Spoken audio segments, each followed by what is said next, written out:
listeners, and welcome to the latest episode of the Talkie Taka podcast. I'm Swagat, and I'm joined today by RK and Radha, guzzling a couple of glasses of Pepsi and Coke, respectively.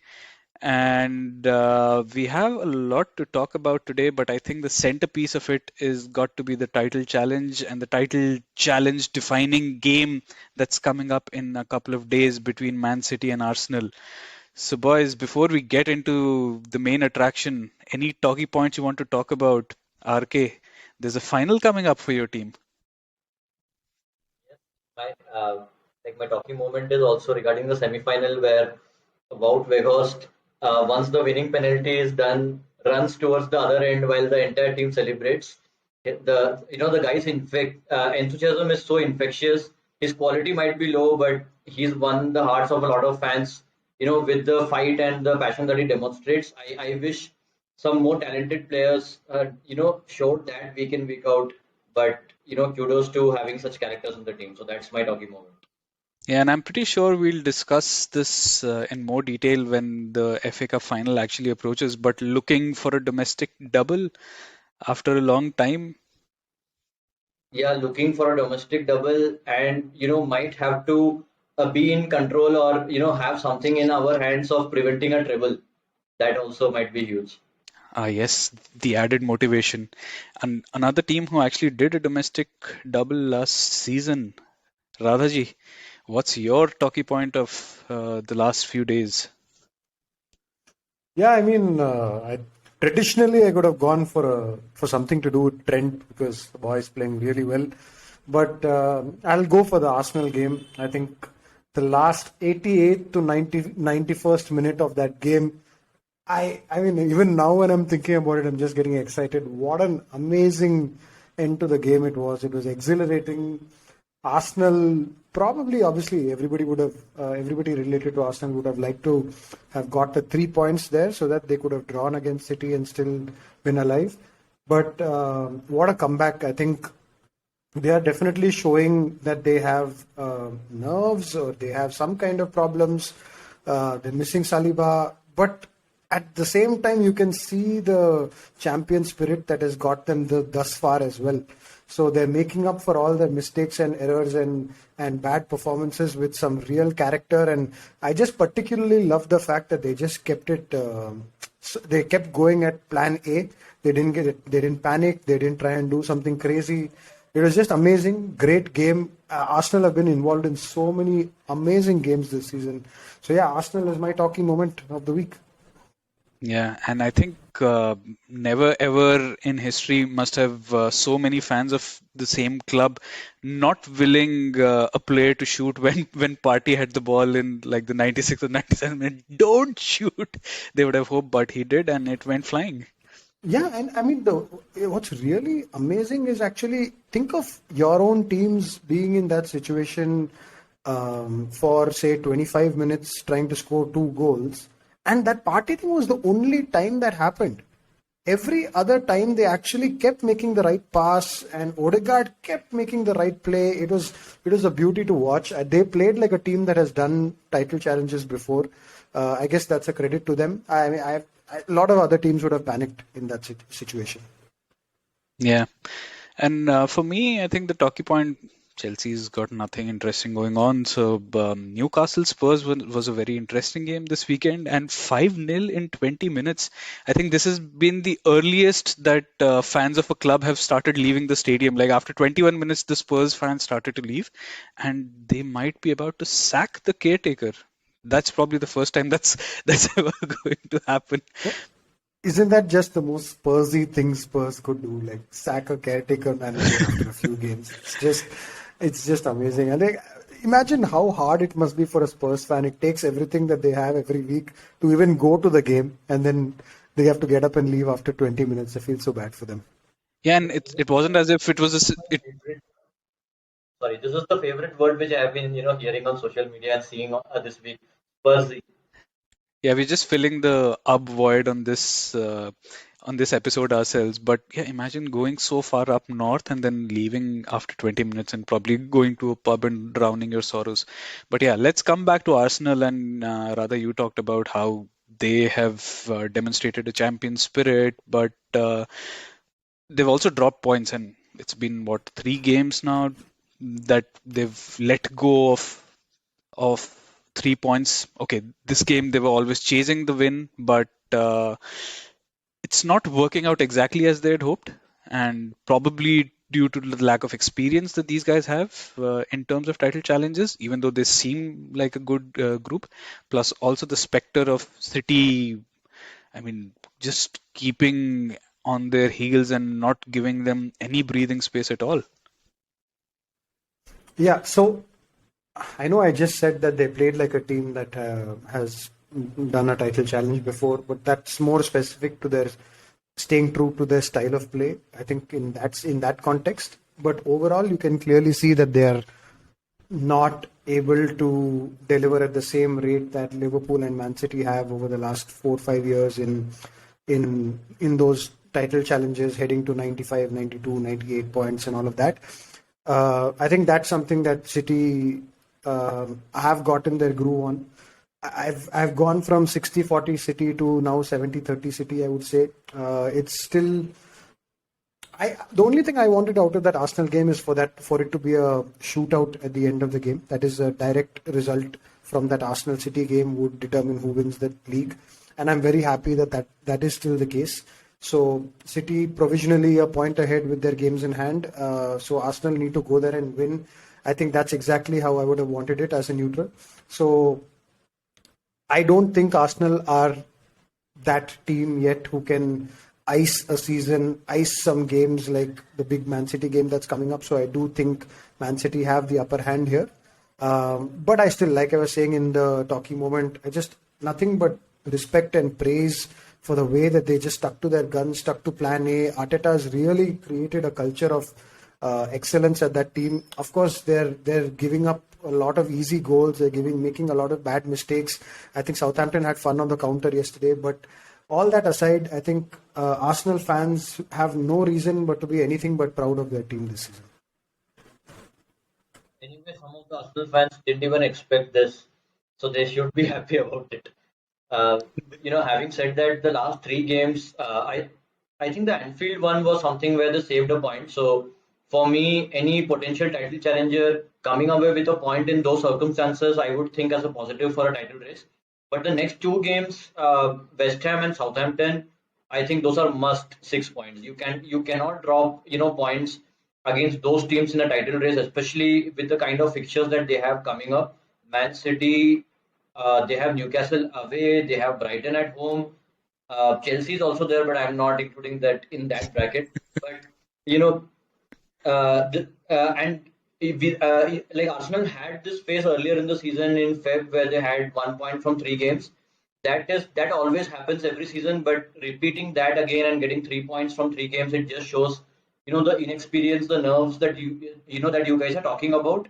What is most clear to me in this whole run is how naive they have been sometimes in how they are pressing. There have been times where they have forgotten their shape. You see 2 or 3 people making the same move, which is very unnatural for an Arsenal team or a team that you associate with a very good structure. And then what happens is once people get through that, 2 or 3 people congregating towards one player, and then suddenly you have space available in midfield to run into, and that's what multiple teams have done. So that's been the main, takeaway for me when I've been watching them. But of course, as Radha said, like along with that inexperience, along with that slight panic, once they have a setback, they don't really give up. They stick to their attacking play. So a lot of their attacking play has still been, very good. People like Martinelli, Saka have been, at their races. I think I criticized Jesus of all people a lot in that match. I thought he should have scored a minimum of 1 goal, and I really I think riled up Arun by saying that he choked in a big game. But for me, he's a striker who's been traditionally, he's been a poor scorer, but I thought he should have made more of those chances. And it's in these kind of games that, people like Haaland make a positive difference and Jesus, make a negative difference. And I know that it's not taking the bigger picture into account, but these kind of things stay in your memory as two strikers who make a difference and who don't. I have a question here about the defensive, the scoring has been still going on fine, as you said, even though Jesus didn't score, but someone is still scoring 3 goals in this game, 2 in the previous 2. Uh, is Saliba missing a key component of why they're struggling now? See, I think it's very easy to just go back and say, okay, obviously Saliba is a big name who's missing, and it's easy to just correlate the two. I do think that even when Saliba was around for a few games, they had started to look a little bit weaker in defense. So I don't think it's just a case of one man, one person not being around. Obviously, that has not helped. I mean, I don't think that has definitely caused them. It's caused them a lot of harm. Let me put it that way. But I think overall there is a lot of, like RK was talking about, things that have nothing to do with Saliba, right? Like if you're making slightly naive rushes at the ball, maybe not everybody going at the same time. Some of the counter-attacking situations yesterday was not yesterday, whenever the game was, but it was really, I would say, just like lack of organization across a back six, rather than one person being missing. I don't think Saliba being there would have changed too many things. So yeah, I think there is maybe a little loss of structure, loss of shape overall in the team, and perhaps they don't feel themselves that they are that really tight defensive unit that they were before the World Cup. What a guy like Saliba helps with is he gives the backline a lot of confidence to push higher. So when you don't, when you have a guy like Holding who's probably not anywhere close in terms of pace, you always drop a few yards deeper, and suddenly you can have certain uncertainties. Like another thing where Arsenal have been poor after Feb has been the set piece defending. So it might be structural, and partly in the last few games might be because of Saliba as well. But I think even before Saliba, their set piece defending had started to kind of decline. So I think I'm still more with Radha that it's more structural, more mental. I think that's leading to structural issues. But of course, when you have a guy like Saliba who's got all the attributes and at the peak of his powers, and despite his young age and he gets injured, you're going to miss a player like that.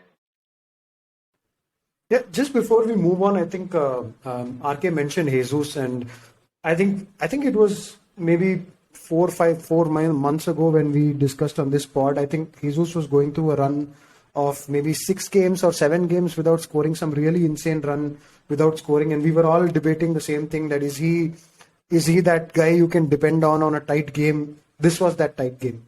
I think it's very clear, and we were all in agreement when we were discussing that he's not that guy. He's not the Haaland. He's not the Salah. He's not that guy who one chance, one goal in a tight game. He's definitely not that guy. I think at the end of last season, just before he scored 4 goals in one game, he had the worst record of any striker in the Premier League for the last 5 years in terms of goals versus XG. And I'm sure that still stands. Maybe somebody from Brighton would be giving him competition. But I mean, he's not the guy who's an efficient finisher. But if you look at things over a 38-game season, he has brought so much improvement to Arsenal. I know that they struggled with that injury and he wasn't around, and they had to make do with the likes of Nketiah, who honestly shouldn't be a title-winning team's backup striker. But I think he's brought tremendous value to the team. He plays like a playmaker forward as well. So that way, him and Firmino are somewhat similar in that they're not just all about the goals.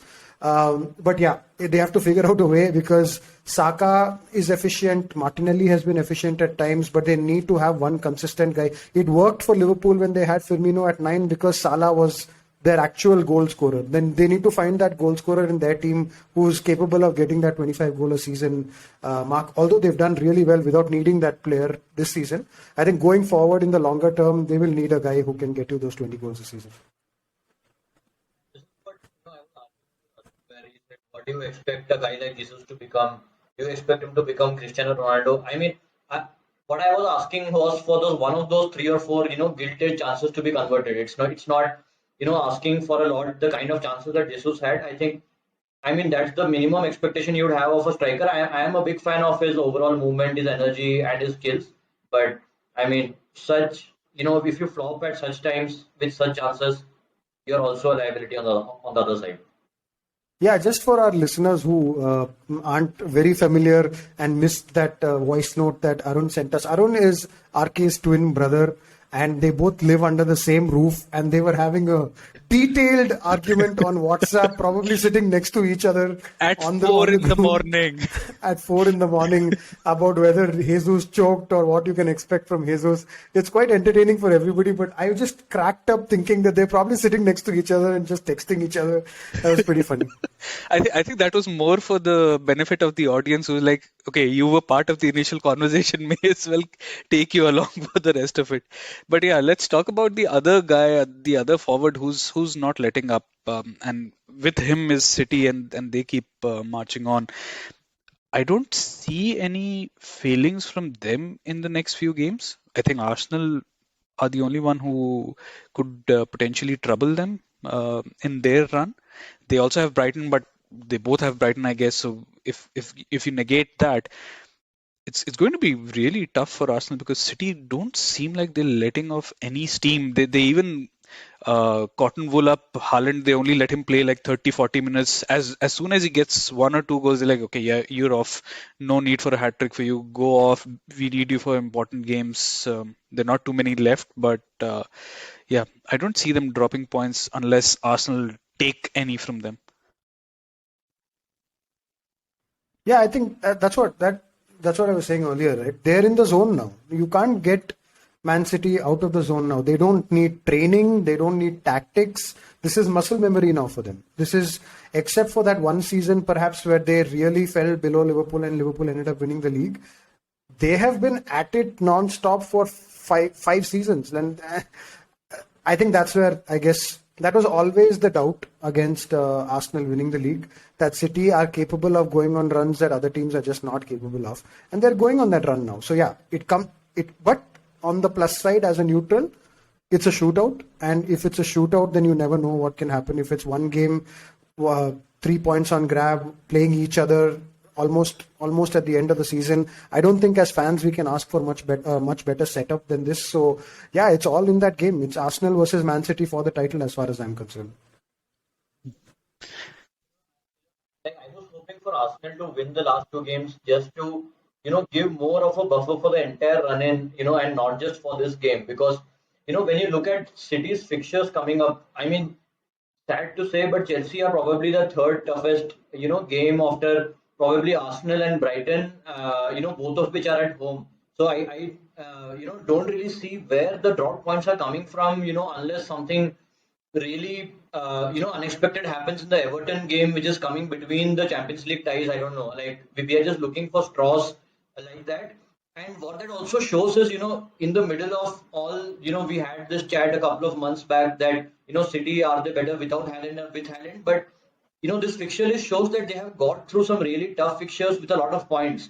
And I think the biggest thing that turned around this season is probably that John Stones invention by Guardiola. He was always looking for this four, box midfield, having always, four people in midfield.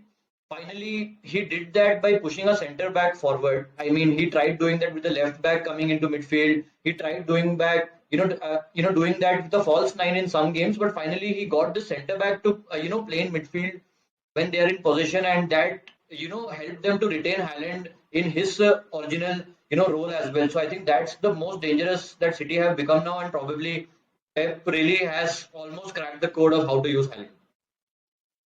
Yeah, so you mentioned it's basically a shootout now, and so what's it going to be? It's on a midweek. It's like just 2 days away now. Not much of a turnaround time for either team, even though Arsenal played on Friday evening. But unless it's the stereotypical Pep will overthink it and play Rodri as number 9, etc. I'm not feeling it for Arsenal, I'll be honest. As you were talking, all I could think of in my head was, yeah, it's got to be Man City. Then as you kept talking and time went on, I'm like, but what if Pep does some crazy shit? And that's pretty much where I am. I think mine says Man City, but Pep is always capable. I think he doesn't like these one-off playoff games. He's not a good manager at this. He's a great manager for a 100-game stretch. But one. And we'll see what happens in the Real Madrid games in the Champions League. But those are exactly the kind of fixtures that he is probably. If you could point out one weakness in Pep Guardiola, that's it. So, I mean, I know that that's probably playing both sides, but for me, I have to say, if you had to point a gun to my head and ask me which, I would go with Man City. I actually think, with just respect to this fixture in itself, these recent results might help Arsenal to put up a good performance because suddenly, they would also know that they are the underdogs, and probably that feeling would help them, take off some of the pressure that they have been putting on themselves. So, I mean, I think I'm also more on hope than actual expectation, but I'm really hoping for a great game from Arsenal, and probably Arsenal getting the 3 points in that game is the only way that the running is going to be interesting.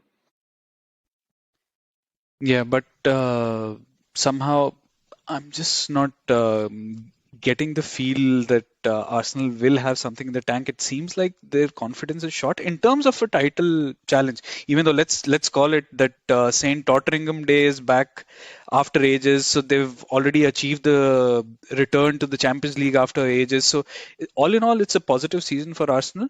But of course, it will feel like a missed opportunity having been so close.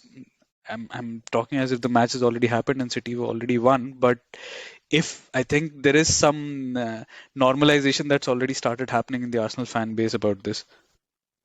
I think the one of the few probably green shoots of optimism for Arsenal would be the way they played in the same fixture last season. I think it was New Year's Day, if I'm not mistaken, and Radha were we watching it together.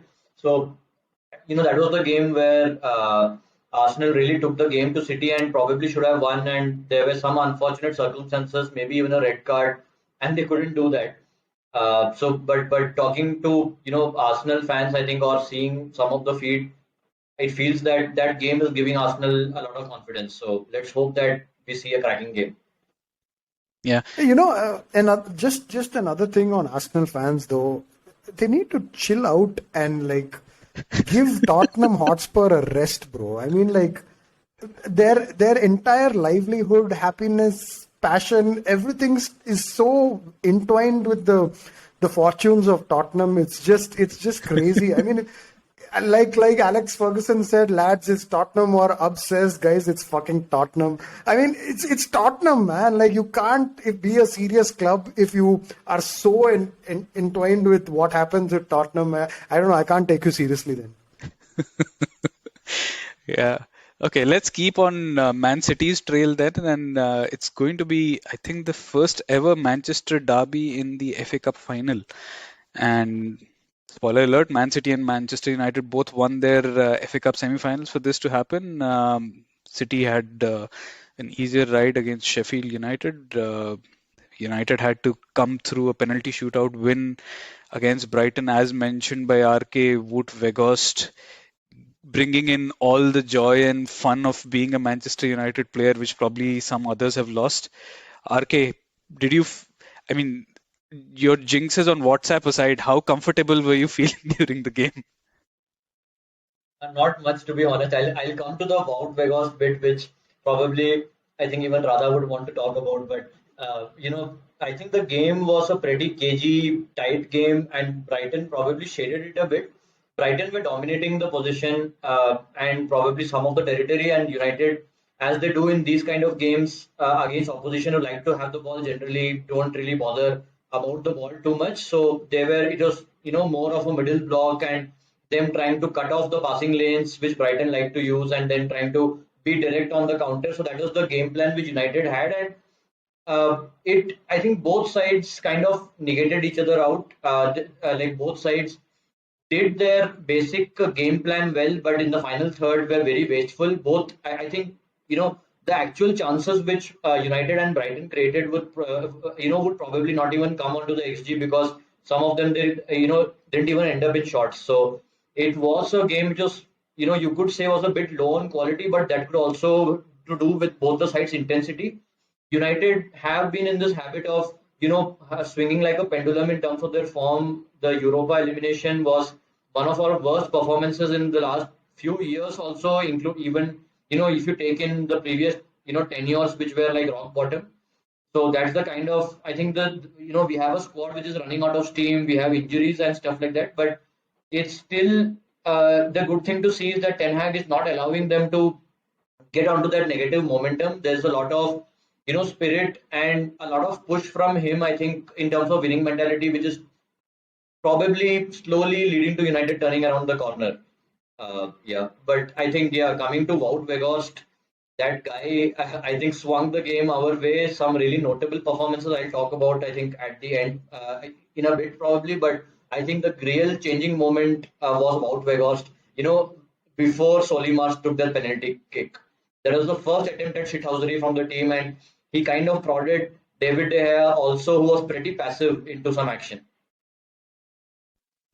Yeah, I mean, in a matter of a few months, this guy has scored probably the goal of the World Cup, and now a kiss of death while handing the ball over to Brighton. He just gave the little ball a smooch, and then De Gea finally started doing something. He went and looked at the ball, looked at the spot, kicked around the spot a bit, stood there for a bit of extra time. So I didn't catch the game. I actually was. Watching another big game. I mean, I was this close to calling Ajinkya Rahane my talking moment of the week, but yeah. So I didn't catch the game, but I did watch the penalty shootout, and I felt like these guys were. It was just like I think Ab made a good point. The fact that they've now not allowed keepers to get off the line. I think it's just going deep into penalty shootouts because they kept hitting the corners and we kept like everybody took such good penalties. They're also confident because the keepers can't reach a certain part of the goal. It needs that shithousery, and Emi Martinez showed it to great effect in the World Cup. So I think it definitely needs something extra. Otherwise, like Chelsea and Liverpool did last season, you just keep going until they turn off the lights. So yeah, good to see some bite from Weghorst and then finally from De Gea, and I think that did make the difference. I mean, there were a couple of nervous guys at Brighton. I think it was Estupinian who looked really nervous. A little bit of push over the edge, and I think Estupinian could have missed, but they finally did it at the end, and it worked. Watching Radha talk about Wout is when I got reminded that he really liked it. But Wout is the key question, right? He's on loan at Man United. Man United love him. He's owned by Burnley, who are coming back to the Premier League next season. Where is he going to be playing? He's definitely not going to play for Burnley. I think Burnley are going to play with some inside forwards, false nine kind of shit that company will think up. I don't think Wout Weghorst will feature in their plans. But yeah, I mean, I think it. I don't know what RK thinks, but even just as a squad player, as a mentality player, I think it's worth thinking about keeping him at United. These kind of moments that he comes up with, which might even not be related to football, it really makes you think that this is the kind of player you want to be present in the squad just for the what he brings to the team, the togetherness, the passion. I think a few people in that squad and probably in every squad need reminding of those kind of qualities. I think once in a while. So like before yesterday, probably I was more on the quality side, and he's definitely not a Man United player. But you don't always need very highly talented players. Probably if he's happy to be a squad option, coming off the bench and providing some kind of impact, uh, I think Eric Ten Hag for one would be happy to keep him. But talking of penalties, I'm really happy for two people, Sancho and Rashford, especially after what they went through after missing in the Euros, especially for Sancho.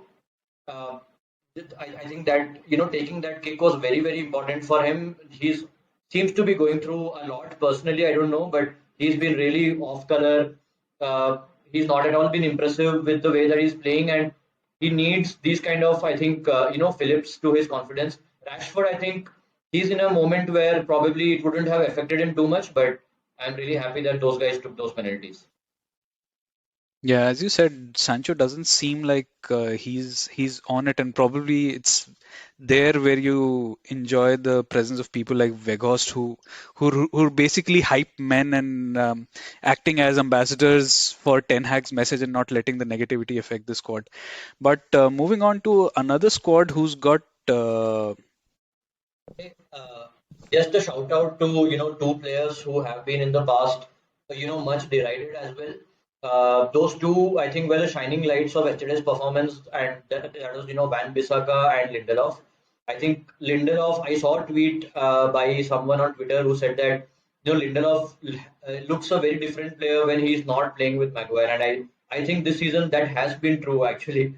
Lindelof has shown his qualities when playing with different partners. He seems a good fit with people like Shaw who have good pace and who are good on the ball.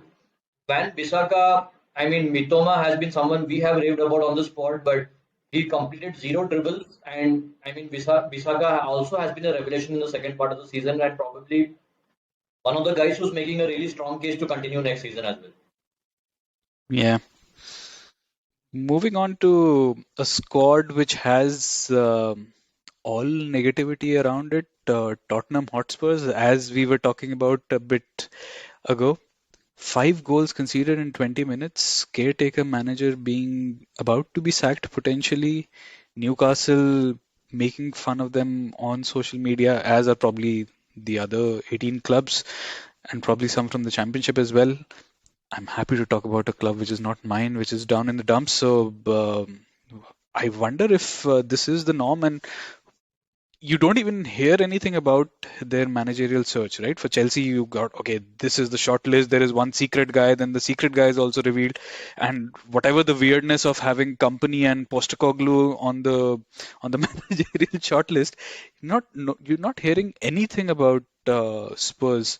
It's as if no one cares, and people are probably just hoping for Daniel Levy to go out of the club. It's just weird. But no one does care. That's the point I'm making. No one really gives two shits about Spurs, man. That's the basic crux of life. But anyway, I mean they are not. I think if there are a few jobs available right now in England, like Chelsea, then of course I think everybody will be waiting to see what happens to the Chelsea job before committing to Spurs. So yeah, it's not unnatural, I would say.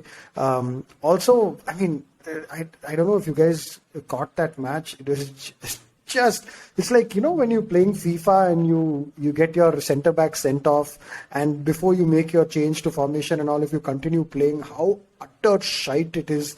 Like there's a guy standing deep in midfield and he just plays a through ball which seems like the most basic pass, and it just cuts through the entire defensive line and there's somebody running through on goal. I mean, it was a joke from start to finish, but yeah, I mean, that's Spurs. Swag, what do you think with respect to Nagelsmann now that he's out of the running for Chelsea? Why did that happen? And is Nagelsmann now a candidate for Spurs? I'm not sure. So again, this is just rumors that I read today, and it's pointing to Nagelsmann potentially being unhappy that he wasn't the only pick. Like this job should have been mine. Basically, why am I going through an assessment center? Basically, so if that's the deal, then okay, fine, go ahead. Is he the favorite for the Spurs job now? I don't know. I guess he would probably hold out for Real Madrid if that becomes available. And Real Madrid won't have too many options unless they take Zidane back or they try and steal someone from another club. But if Ancelotti is actually leaving, Nagelsmann has been touted in the past to be someone that Madrid have liked. So it might be a bridge too far for him, considering the not the egos but the stature of the players that inhabit the Real Madrid dressing room. It might be a bit too far for him, but let's see. Spurs, I think he would walk into that dressing room as the manager and no one would doubt him, but I don't think that it's probably the best job for him to go to. Yeah, I think everybody's getting a bit carried away also with this Nagelsmann talk. I mean, listen, the big test was this Bayern job, and he failed it. Like, how can, with what conscience can we mention the name Real Madrid? I'm like flummoxed. This is his first big job. This was his, like, okay, throw him into the fire and let's see how he reacts. It's not gone well.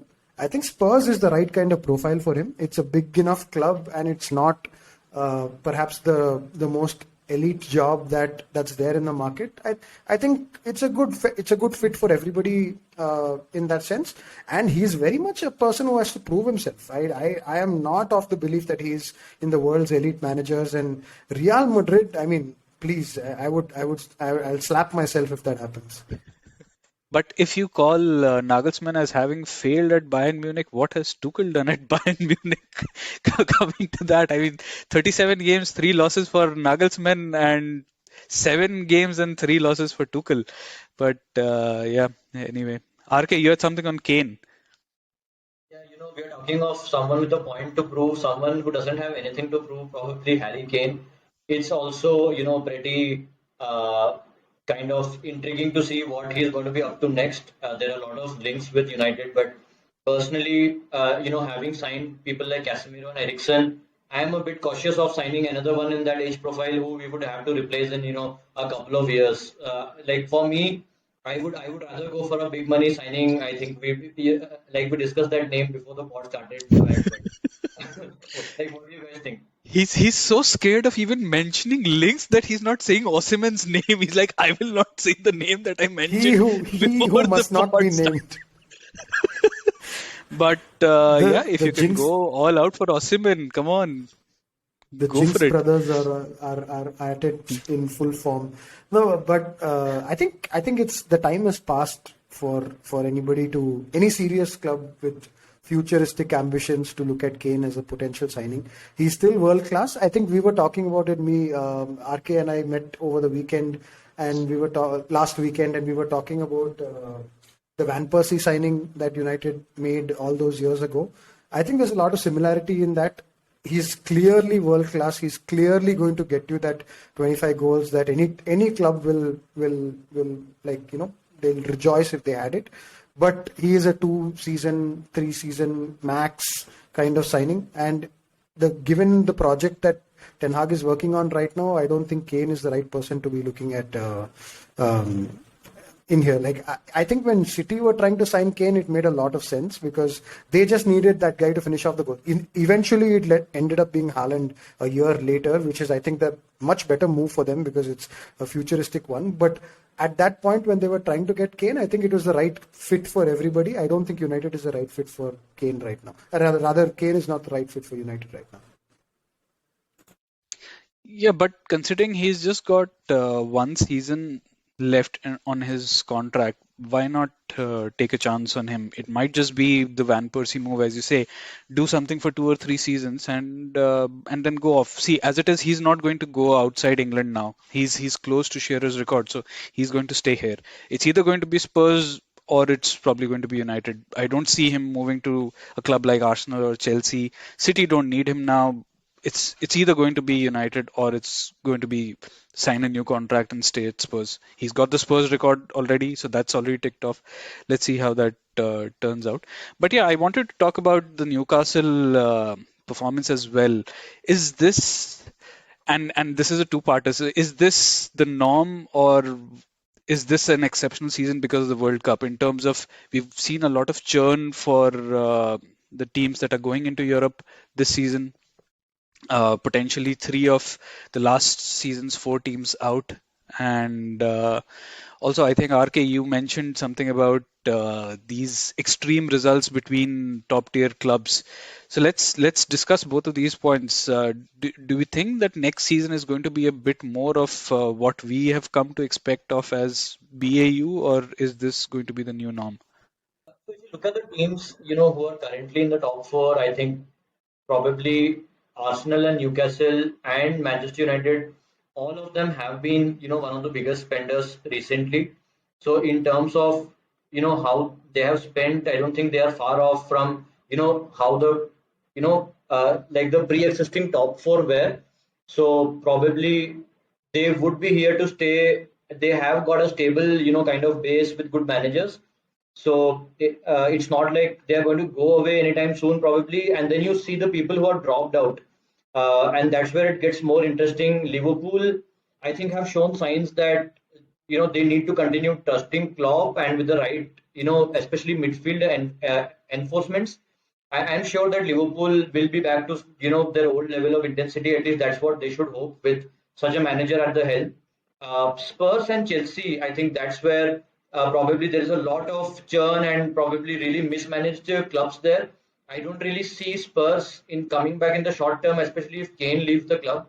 They are in for a lot of trouble. Chelsea, I think, have got really good players the way that they have spent money, but with all that is wrong there, they're looking for a new manager, their owners dipping their nose into any sauce they can see. I mean, I think there's a lot to sort out at Chelsea and probably, but you never know in football. United were screwed up a year back. Now they are in the running.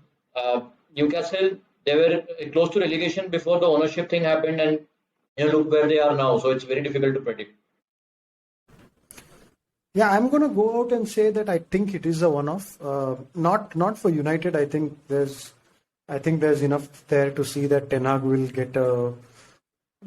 get progress every year. I think that's there to see. But for Newcastle, I think they will struggle to repeat. I mean, I'm assuming they finish in the top 4 this season.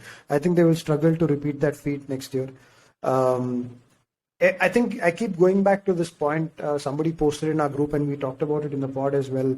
If you look at all the teams that are struggling this season, it's all the teams that played the most minutes last season. So obviously, Man City are not struggling, but they've been nowhere near the run rate that they've been hitting consistently over the last 5 years. Liverpool was the other club that had played a lot of minutes. Chelsea was another one, and West Ham was the 4th. So these are all 4 of these guys are really struggling in terms of their momentum, probably because of the way this season is. And also, I think every manager has been saying it for the last how many ever months that they're not getting time to train, right? It's just match after match after match after match. So I think definitely the good coaching setups and the good teams with high quality, I think, will only benefit from a more stable season, a good rest in the summer, a lot of time to train in preseason, a lot of time to train during the season. I think it will get better for Liverpool, and I think I agree with RK Chelsea. I'm not very sure. But I think Newcastle will be the team out of these 4 that kind of drop down out of the top 4 next year. That being said, I'm assuming they don't go and spend some 250, 300 million in the summer, but that's always possible with their ownership. But yeah, I do think that Liverpool will come back stronger, particularly now that they will definitely spend some money, get some signings, even if it's not Jude Bellingham.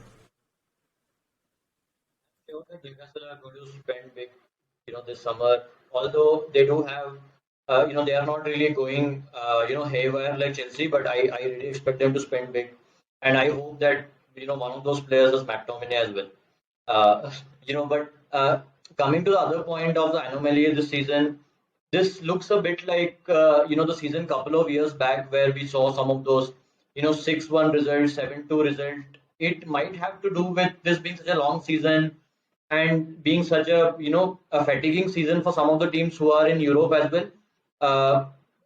Like for me personally, these results look like anomalies, not just because of the odd season that we are having, but if you look at the XG across those games, right? I think Newcastle also had 3.5 XG or odd, and they scored 6 goals. Liverpool had probably 3.5 XG, they scored 7 goals. So I don't expect these kind of results where you score a goal with every kind of shot getting repeated too often. No, I think that definitely happens. Okay, so actually, all the big games. I mean, I don't know all the stats, but every time I check the XGs on some of these big scoring games, it is like 3, 4, like max 4.5. I've not seen anything more than that. But still, like the conversion is better typically in those games. Like people have a good day and all. But I think what won't happen is the way that the other team is just crumbling so many times this season. Like it happens like Southampton used to do it every season, and they were the only ones, right? But now every team is having a moment like that. So that's the thing I think won't happen next season. I think people will have a better sense of, okay, things are not going well, this is the system I revert to, these are the things that I continue doing. I think that part is not there this season so much. I think people are playing a lot on just momentum, a lot on whatever little training they've had through the week. I think that will get better next season. So the efficient teams will have good days, but I think the other teams will get a little bit better. Okay. Talking about the bottom of the pile and the most interesting race, the race to avoid the drop, I think sadly it's getting a bit clearer. West Ham, I think, beating Bournemouth, virtually safe now. Wolves also virtually safe. Palace, I think, are safe virtually or really, however we look at it. And the field is getting narrower, but it's getting tighter between those teams because it's like the ones who were ahead are dropping points, and the ones below, like Leicester, have just gained a few points. So it's going to be tight. It's going to be like 3 from 5 or 3 from 6. But yeah, kudos to. Palace, I thought you're going to name Chelsea next.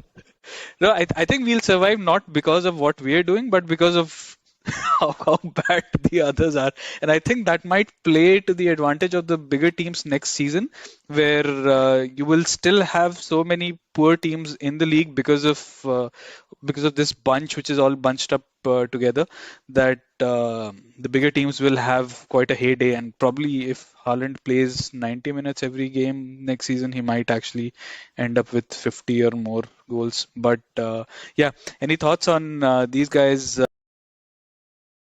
Yeah, for me, I think I was happy with the recent upturn that West Ham have had. Just I think for David Moyes' sake, and probably Leicester as well. I think Leicester is the club we all, at least I want to see continuing in the top flight. So with that in mind, I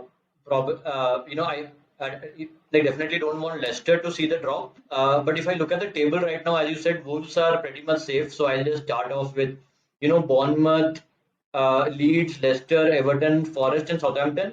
If you had asked me between these three teams, which ones I want to see getting relegated, probably it would be, Bournemouth, Southampton, and Leeds is what I would like to see getting relegated.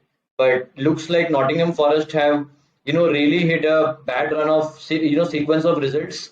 They played well against Liverpool, but somehow I don't see that momentum coming back for Forest. So not really sure. I don't really really want to call any bets in this race so far of the last six teams. Yeah, and when Southampton were leading 3-1, it was like they were just goal difference away from being safe. So it's still so close, and it's so fun to call. But as a race, I think, as I said, it's getting tighter. But we shall see in the next few weeks how it pans out. Yeah, I think in Yeah, terms of momentum, probably Everton are looking really bad. Forest are looking bad. Southampton, probably that was just a flash in the pan.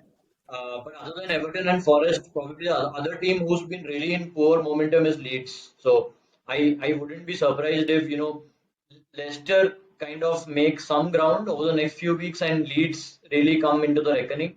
I'm just hoping that Everton finds some way out, preferably in that Man City game, to do something.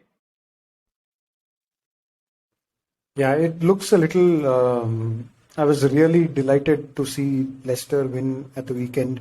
I really wouldn't want them to get relegated.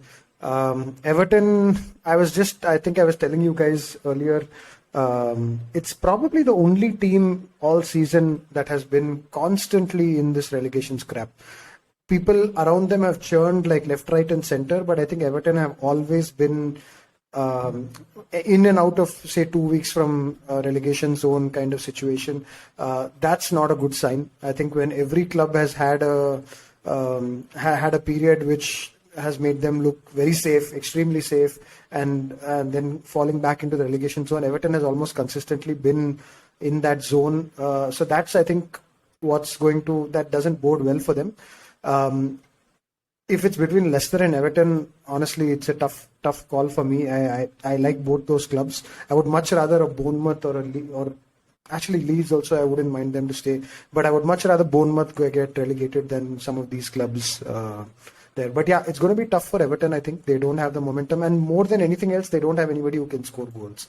They don't have a manager who also creates goals. So I think it's going to be tough for Everton.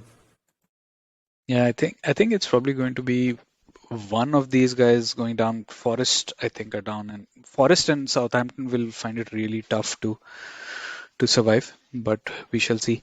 And just doing a quick. You've gone and done it now.